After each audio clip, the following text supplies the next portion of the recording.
May na-close akong 10 million project kahapon kahit walang kontrata. Totoo.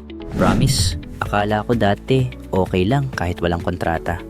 Parang, magkakilala naman kami. Tiwala lang bro. So binigay ko na agad yung down payment. Sabay simula ng construction. Pero after a few weeks, biglang nawala si contractor. Yung kalahati ng trabaho hindi pa tapos. Wala akong habol. Kasi walang pirmahan. Walang kasunduan. Lugi ako. And worst part, ang dami ko pang kailangang ayusin na naiwan niyang sablay.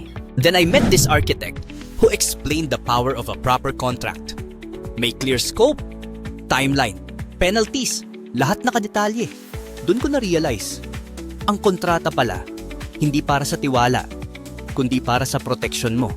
Now, I never start any project without a signed agreement. Kasi pera at bahay ang nakataya dito, bro. Hindi to basta-basta usapang tropa lang.